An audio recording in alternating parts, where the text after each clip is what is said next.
लूका रचित सुसमाचार 5वां अध्याय। जब भीड़ उस पर गिरी पड़ती थी और परमेश्वर का वचन सुनती थी और वह गन्नेसरत की झील के किनारे पर खड़ा था, तो ऐसा हुआ कि उसने झील के किनारे 2 नावें लगी हुई देखीं और मछुए उन पर से उतरकर जाल धो रहे थे।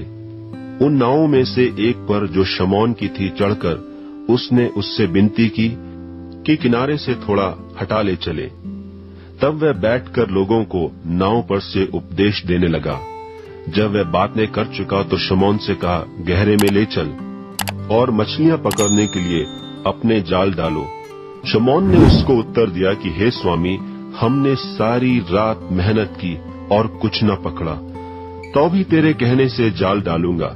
जब उन्होंने ऐसा किया तो बहुत मछलियां घेर लाए और उनके जाल फटने लगे।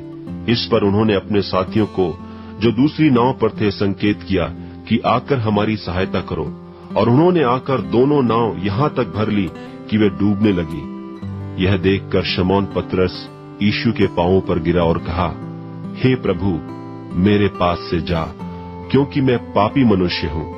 क्योंकि इतनी मछलियों के पकड़े जाने से उसे और उसके साथियों को बहुत अचंभा हुआ।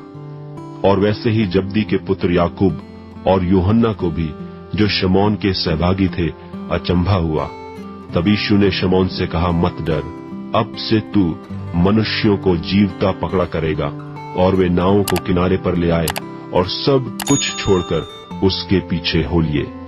जब वह किसी नगर में था तो देखो, वहां कोढ़ से भरा हुआ एक मनुष्य था, और वह यीशु को देखकर मुंह के बल गिरा और विनती की कि हे प्रभु, यदि तू चाहे तो मुझे शुद्ध कर सकता है। उसने हाथ बढ़ाकर उसे छुआ और कहा, मैं चाहता हूं, तू शुद्ध हो जा। और उसका कोढ़ तुरंत जाता रहा। तब उसने उसे चिताया कि किसी से न कहे, परंतु जाके अपने आप को याजक को दिखा और अपने शुद्ध होने के विषय में जो कुछ मूसा ने चढ़ावा ठहराया है उसे चढ़ा कि उन पर गवाही हो। परंतु उसकी चर्चा और भी फैलती गई और भीड़ की भीड़ उसकी सुनने के लिए और अपनी बीमारियों से चंगे होने के लिए इकट्ठी हुई। परंतु वह जंगलों में अलग जाकर प्रार्थना किया करता था।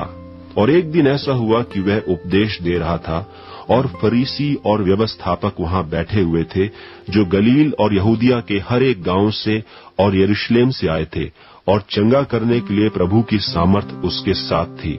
और देखो, कई लोग एक मनुष्य को जो झोले का मारा हुआ था खाट पर लाए, और वे उसे भीतर ले जाने और यीशु के सामने रखने का उपाय ढूंढ रहे थे।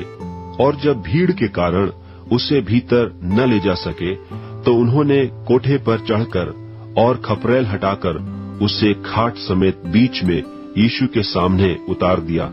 उसने उनका विश्वास देखकर उससे कहा, हे मनुष्य, तेरे पाप क्षमा हुए। तब शास्त्री और फरीसी विवाद करने लगे कि यह कौन है जो परमेश्वर की निंदा करता है। परमेश्वर को छोड़ कौन पापों की क्षमा कर सकता है। यीशु ने उनके मन की बातें जानकर उनसे कहा कि तुम अपने मनों में क्या विवाद कर रहे हो? सहज क्या है? क्या यह कहना कि तेरे पाप क्षमा हुए, या यह कहना कि उठ और चल फिर? परंतु इसलिए कि तुम जानो कि मनुष्य के पुत्र को पृथ्वी पर पाप क्षमा करने का भी अधिकार है।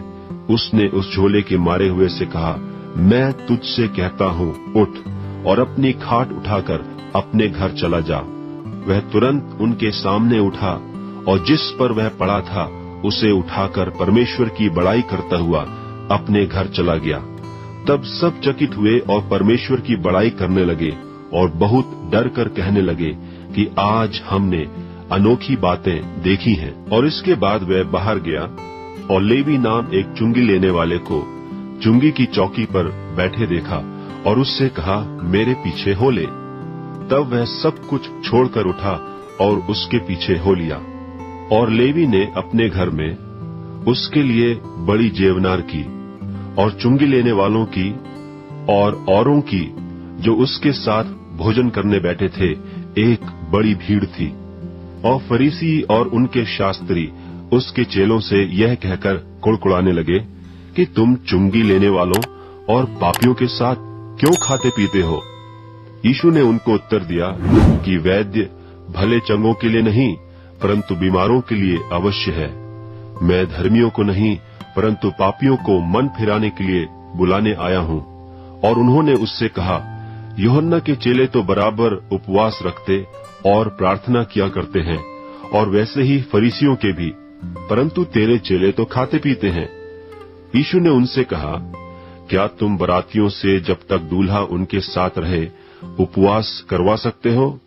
परंतु वे दिन आएंगे जिनमें दूल्हा उनसे अलग किया जाएगा, तब वे उन दिनों में उपवास करेंगे। उसने एक और दृष्टांत भी उनसे कहा कि कोई मनुष्य नए पहिरावन में से फाड़कर पुराने पहिरावन में पैबंद नहीं लगाता, नहीं तो नया फट जाएगा और वह पैबंद पुराने में मेल भी नहीं खाएगा। और कोई नया दाखरस पुरानी मशकों में नहीं भरता, नहीं तो नया दाखरस मशकों को फाड़कर बह जाएगा और मशकें भी नाश हो जाएंगी, परंतु नया दाखरस नई मशकों में भरना चाहिए।